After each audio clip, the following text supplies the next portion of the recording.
No Evangelho de João conta a história de uma mulher.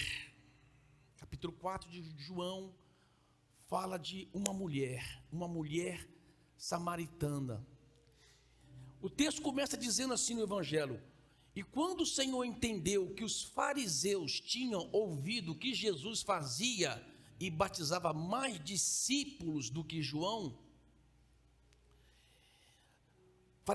os fariseus tinham uma grande preocupação com João. João representava uma ameaça para eles, para a religião deles. João veio pregando o arrependimento, João Batista, não João o Evangelista. O João que escreveu o Evangelho de João é o João Evangelista. João Batista foi o que batizou Jesus. São Joões que fala? Eu nunca falei isso. Diferentes, pessoas diferentes. E quando eles souberam que Jesus estava fazendo mais coisas do que o João, eles ficaram preocupados. Se o primeiro João já era uma ameaça para nós, e ele só batizava, e ele só pregava arrependimento e o reino dos céus, imagina esse outro agora que está fazendo milagres. Além de fazer tudo que João fazia, porque João já estava morto nesse momento. E Jesus, em obediência aos sinais, eles, sabendo que João é morto, ele começa seu ministério público, seu ministério de milagres. E aí fala que os fariseus, sabendo que Jesus estava fazendo mais coisa que João, começaram a perseguir Jesus. E Jesus estava na Galileia nesse momento. Aí Jesus decide ir para Jerusalém. E o texto diz, deixou a outra parte e fez para a Galileia. Deixou a Judéia e foi para outra vez para a Galileia. Agora vamos lá, demais. Ele era necessário passar por... Gente, eu falei para vocês os detalhes da palavra de Deus. Era necessário passar por Samaria. Normalmente, nenhum judeu em viagem, tanto da Galileia para a Judéia, ou da Judéia para a Galileia, eles não passavam em Samaria, eles desviavam de Samaria. Era uma rota mais curta, mas eles desviavam, porque a Bíblia diz que o samaritano não se dava com os judeus. Briga antiga. Lá, depois da morte de Salomão, quando os filhos houve o reino dividido, Jeroboão ficou com as 10 tribos no norte e Roboão com as tribos do sul. O reino dividiu. E os judeus não se davam com os samaritanos, eles evitavam Samaria. Era pior do que brasileiro e argentino. Em tempo de Copa. Mas a Bíblia fala, era necessário que ele passasse por Samaria. Ou seja, Jesus não fazia nada de maneira acidental, por acaso. Ele fazia porque tinha uma intenção por detrás. Jesus não se movia pelas circunstâncias. Jesus se movia pelos propósitos. Aprendam isso. Nós não podemos nos mover pelas circunstâncias. Nós temos que nos mover pelos propósitos. E nessa ida a Samaria, ele encontra uma mulher chamada, não fala o nome dela, encontra uma samaritana, uma mulher samaritana, e começa a ter um diálogo com essa mulher. Ele vai e pede água para essa mulher, dá-me de beber, e a mulher fala, como sendo tu judeu, pede a mim, mulher samaritana, dá de me beber? E Jesus fala para a mulher, se tu soubesse quem te pede de beber, tu me pediria e eu lhe daria a água da vida. E a comunidade diz, como pode você ter? Onde encontra essa água? Que água é essa especial? Você é maior do que o nosso pai Jacó, que abriu esse poço? E Jesus fala para aquela mulher, quem beber dessa água voltará a ter sede, mas aquele que beber da água que eu lhe der, nunca mais terá sede. Pelo contrário, do teu interior fluirão rios de água viva. E a mulher ficou aqui destustada, a mulher ficou impressionada com aquilo. Eu quero beber dessa água, porque eu não quero voltar mais nesse poço. Que água especial é essa? Me dá dessa água. Aí Jesus fala para ela assim, vai lá, chama o teu marido. Chama o teu marido. Ela falou assim, eu não tenho marido. É você que você não tem marido. Porque você já teve 5. Olha a categoria dessa mulher. Você já teve 5 maridos. Eu vou fazer uma confissão aqui. A avó da mais velha já teve 4. Foi 4, né, bem? Contar os podres da vida da mais dela. Mas não é que ela largou um e pegou o outro. Morria. Eu conheci a vovó, a Maria Porfiro. Eu pedi para contar a história para mim. Ela casava com um, morria, casava com o outro, morria, casava com o outro, morria. Eu fiquei pensando, o quarto foi muito corajoso. A probabilidade dele morrer era grande demais. E morreu.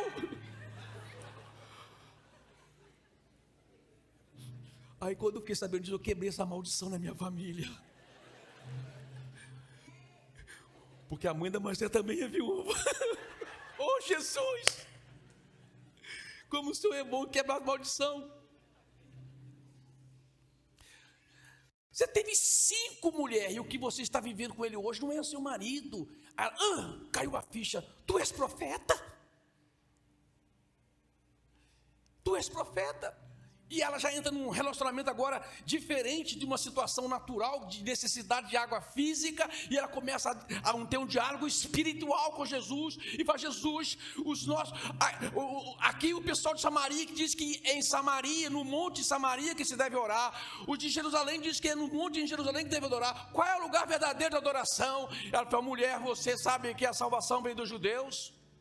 Mas vai chegar a hora em que os verdadeiros adoradores adorarão o Pai em espírito e em verdade, e são esses que ele busca para adorá-lo. Aleluia. E nisso a mulher começa a sentir a presença de Jesus, e aí fala, tu és o Messias, tu és aquele que deveria de vir, e ela é tomada daquele entusiasmo, tomada de uma presença de Deus fascinante, como já disse aqui, a presença de Jesus é contagiante, o perfume de Jesus no ambiente, ele é transformador, e aquela mulher tomada por aquilo, larga o cântaro e vai para a cidade, e diz para a cidade, eu encontrei aquele que a Bíblia diz a respeito, será ele o Cristo que haveria de vir. Toda a cidade sai de Sicar, onde ela estava, na cidade de Samaria, uma cidade chamada Sicar. Samaria era o território, e vai encontrar Jesus. Escuta Jesus, ouve Jesus, e todos dizem, agora nós cremos, não por causa do testemunho da mulher, mas porque estamos vendo e ouvindo que esse verdadeiramente é o Filho de Deus. Propósito. Ao encontrar com essa mulher, Jesus mostra primeiramente qual era o seu propósito. O propósito de encontrar a mulher era a cidade. Queridos, Deus ama as pessoas. Por isso que Deus ama a cidade, porque a cidade tem muitas pessoas. O propósito sempre de Jesus é alcançar o maior número de pessoas para a salvação. Ele sabia que o encontro com aquela mulher levaria ele a encontrar a cidade, e ao encontrar a cidade encontrou a salvação. Por isso que cada encontro que Jesus tem com uma pessoa é especial. Primeiro encontro, ao encontrar essa mulher, Jesus encontra com uma improvável.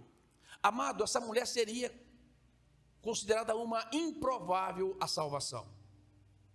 Ela é samaritana, era mulher. Dificilmente um judeu conversava com uma mulher, principalmente samaritana. Era samaritana, era mulher, e era de uma vida meio esquisita. Uma mulher que possivelmente era mal vista pelas outras mulheres. Uma improvável. E Jesus vai justamente em cima de uma improvável para salvar uma cidade.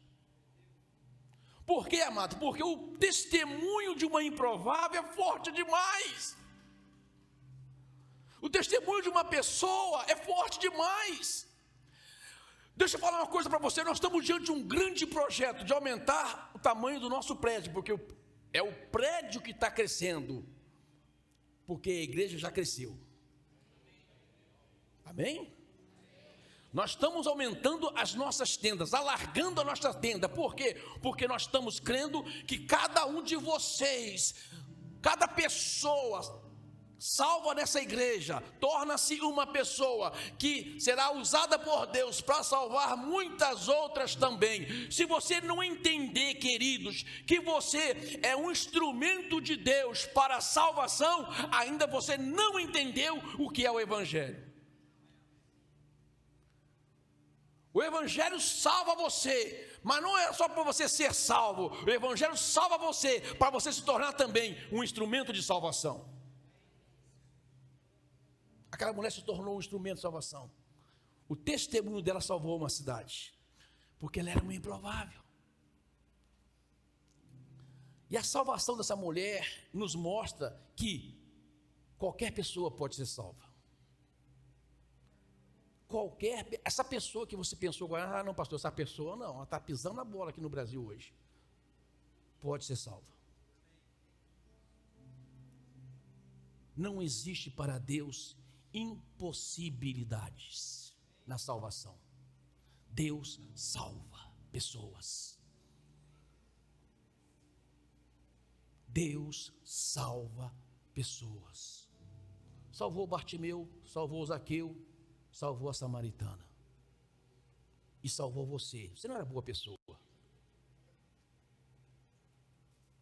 Deus salvou você.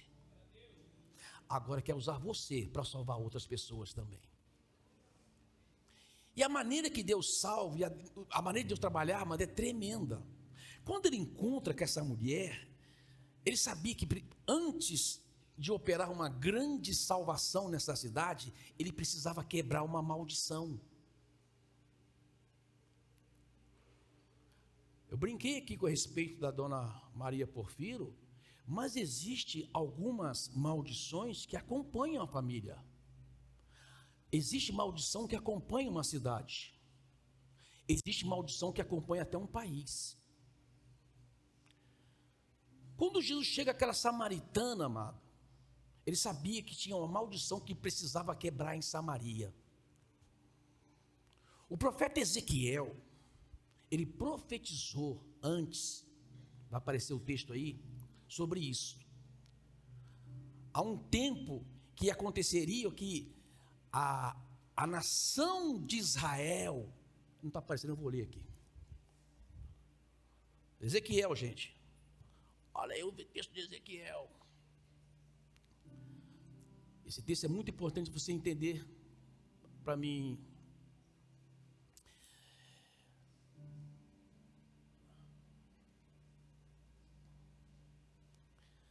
Ezequiel capítulo, é isso aí, ó. Está aparecendo agora lá. Você sabe o que é casamento aberto? Quem sabe o que é casamento aberto aqui? Essa semana estava lendo uma reportagem de uma mulher que testemunhou o casamento aberto. Casamento aberto é aquele casamento em que o marido e a mulher entram em acordo de que eles podem ter uma vida livre sexualmente fora do casamento. Chama casamento aberto. E teve um tempo em que Israel teve um casamento aberto. Diz assim, ó, a palavra de Ezequiel diz, ó, veio mais a mim a palavra do Senhor dizendo, olha lá,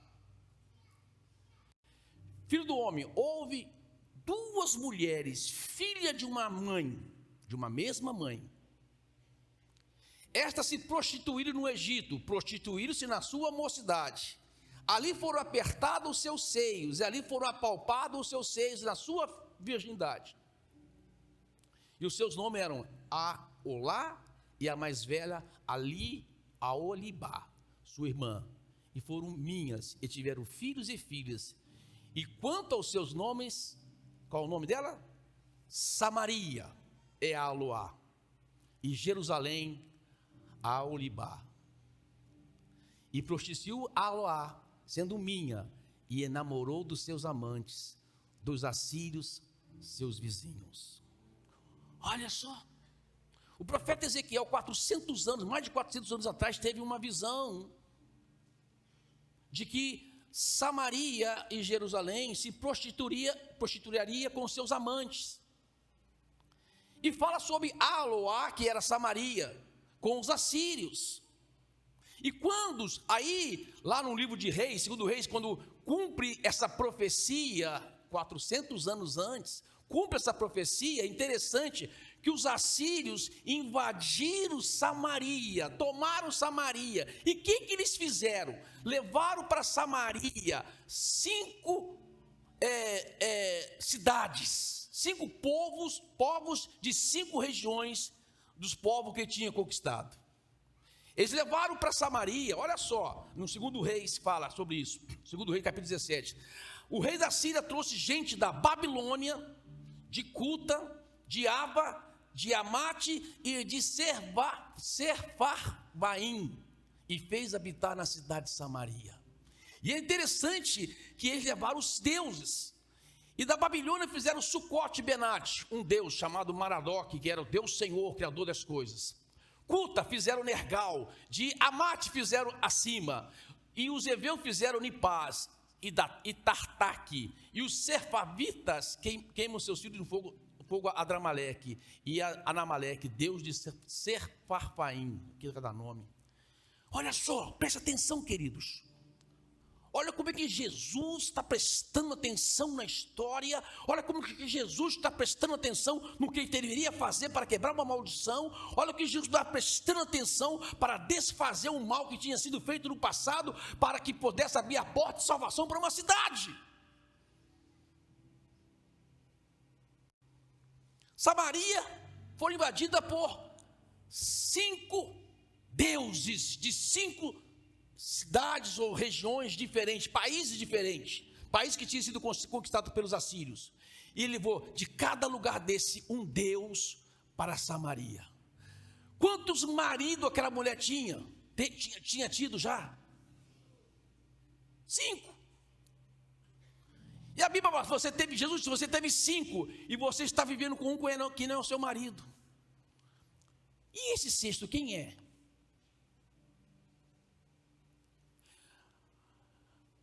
O rei da Síria, ele teve uma estratégia. Ele disse assim: se eu só levar os ídolos dessas cidades para Samaria, eles não vão aceitá-lo facilmente. Mas vou fazer o seguinte: eu vou enviar primeiro os sacerdotes. E o sacerdote de cada deus desta região que eu estou enviando vai aprender os costumes do Deus deles. E vai somar ao costume dos deuses deles esses outros deuses. Então, Samaria tinha 5 deuses que eles casaram, um relacionamento aberto, casaram com eles, relacionaram com eles, estava praticando uma idolatria, e tinha o Senhor como uma opção. Porque assim diz a Deus: vocês adoram os deuses estranhos e também adoram o Senhor.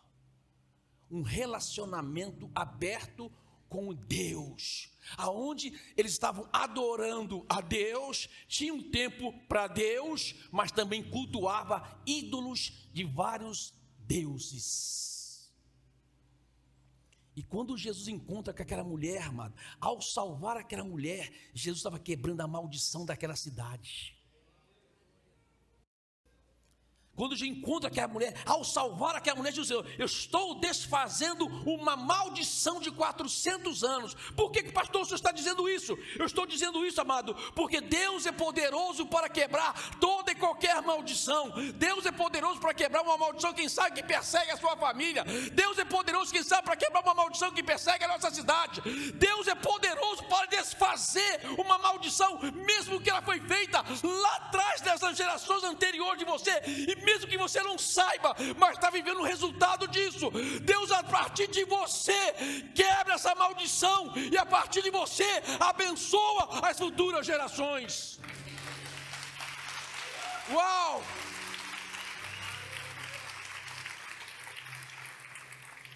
Deixa eu te falar uma coisa com você, meu querido. Eu comecei dizendo que cada pessoa é importante para Deus. Em 7 bilhões de pessoas, Deus te escolheu. E Deus te escolheu para que através de você, uma maldição seja quebrada, quem sabe, da geração da sua família. Que através de você, uma porta de salvação seja aberta em toda a sua casa. Através de você, querido, muitas pessoas agora podem ser abençoadas. E quem sabe, as suas futuras gerações serão também abençoadas. Porque um dia você decidiu: eu não tenho outro Senhor, eu não tenho amante na minha vida espiritual, eu não tenho idolatria na minha vida, eu só tenho Deus, eu só tenho Jesus Cristo como meu Senhor e Salvador. Eu não estou no relacionamento aberto. Você está entendendo?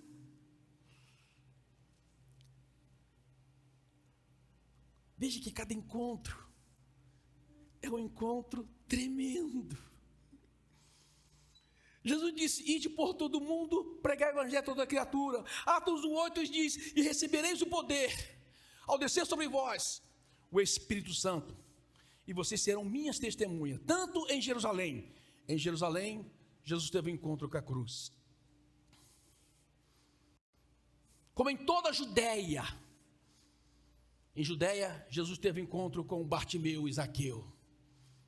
Galileia, e até os confins da terra, com a mulher Ciro-fenícia. Cada encontro que Jesus teve foi significativo para o cumprimento da sua missão. Cada encontro que Jesus teve foi significativo para abrir uma porta de salvação para uma geração. Cada encontro que Jesus teve foi um encontro proposital, para que através daquele encontro, muitas outras pessoas pudessem serem salvas. E o encontro de Jesus com você foi proposital. Creia nisso. Você não foi salvo por acaso, cara. Você não foi salvo à toa. Você não foi salvo só por ser salvo. Você foi salvo porque através de você, Jesus pode salvar muitas outras pessoas. E aí aquela mulher pergunta para Jesus, depois que Jesus fala da água da vida, que Ele é a água da vida, e aquela mulher pergunta faz uma pergunta que era comum de todo samaritano que vivia em dúvida: é Samaria o lugar de adoração? Ou é em Jerusalém? A história, mais uma vez uma aula de história para vocês. Quando o reino dividiu, Jeroboão, que foi para Samaria, ele não queria que o povo fosse a Jerusalém adorar. Jerusalém era o centro da adoração do judeu, até hoje. Para evitar isso, o que Jeroboão fez? Construiu um templo e um lugar de adoração. Para vocês não precisam ir mais a Jerusalém, vocês ficam aqui em Samaria, é a mesma coisa. Jesus disse: não é a mesma coisa.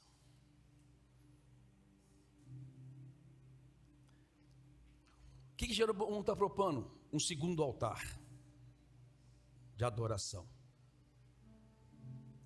É muito perigoso termos um segundo altar. Quero falar uma coisa muito importante para você, igreja. A gente aqui não brinca de ser igreja. Eu me preocupo muito com a sua vida espiritual. Eu, como pastor, me preocupo muito com o seu crescimento espiritual. Eu sei da minha missão. A minha missão é preparar você para o céu.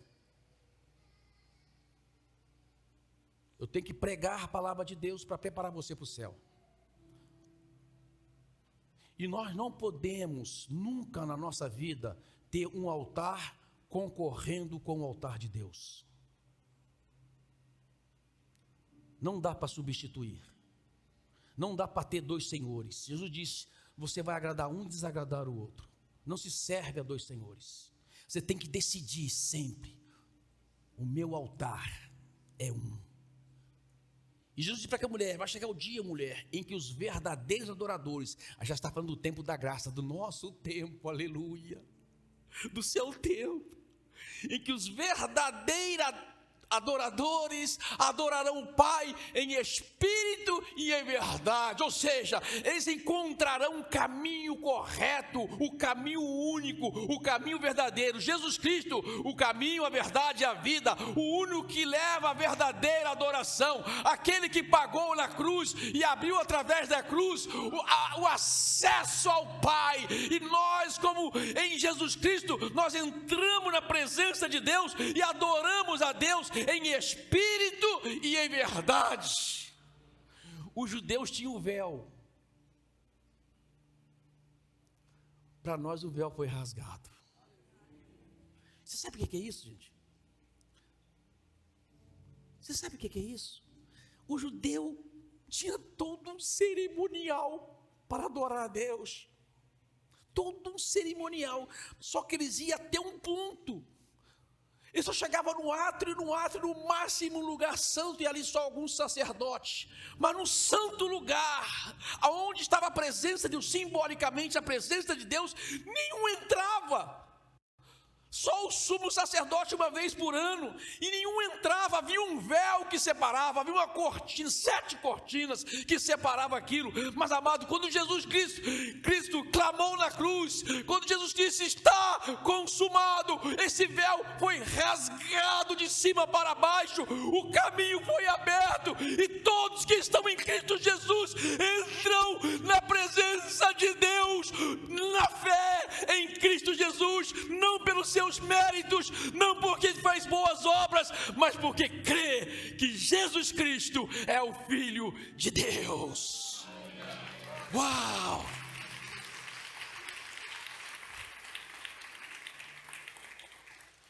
Aquela mulher sai de um papo natural e entra num papo espiritual. E quando ela toma conta disso, e quando ela começa a perceber o que estava acontecendo, fala, gente, eu estou diante dele. Jesus falou, quem é o Messias que a gente tem que adorar? Jesus foi bem claro com ela, sou eu.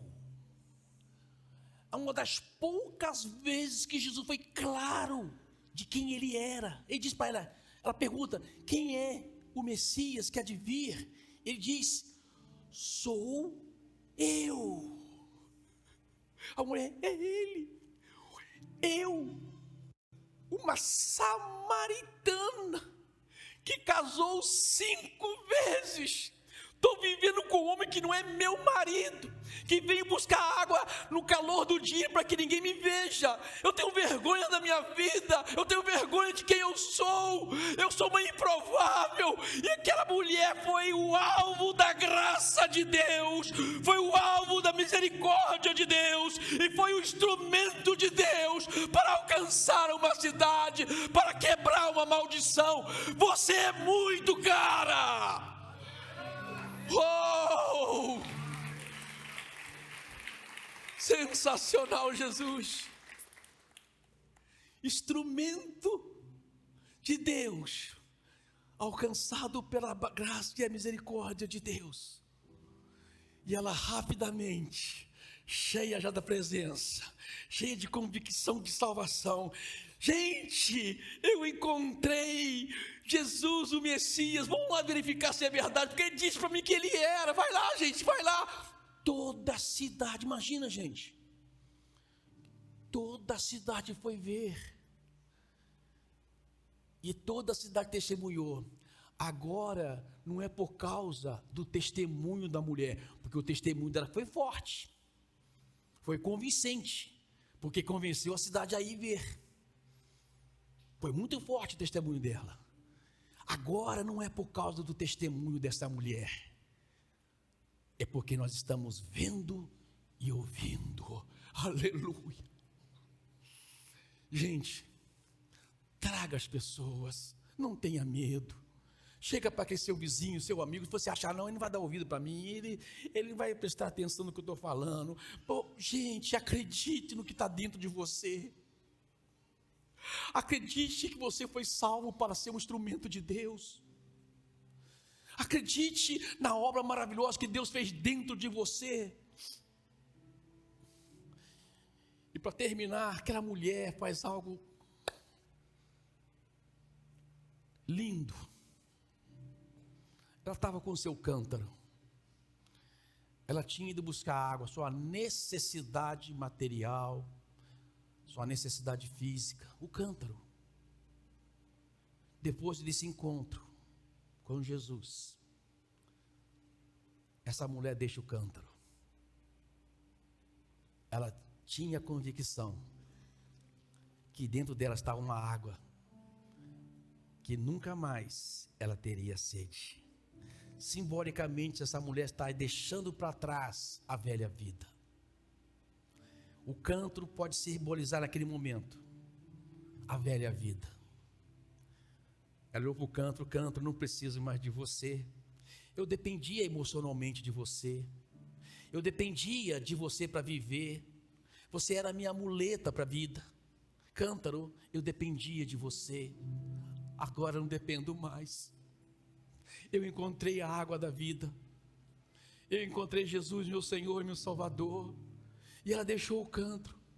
Amado, enquanto a gente ainda fica abraçado no cântaro, na nossa muleta, naquilo que nós confiamos ainda, a gente ainda não vai aproveitar do melhor de Deus. Mas no dia que você falar, chega cântaro, eu te abandono, você representa a minha velha vida, você representa os meus velhos hábitos, você representa as coisas que me aprisionavam no estado emocional e espiritual, você representa uma maldição que eu carregava, você representa coisas ruins na minha vida. Hoje eu decido, eu abandono esse cântaro, eu deixo ele para trás, porque encontrei alguém maior, infinitamente maior do que ele. Eu encontrei Jesus Cristo, o meu Senhor e o meu Salvador. Eu não preciso mais deste cântaro.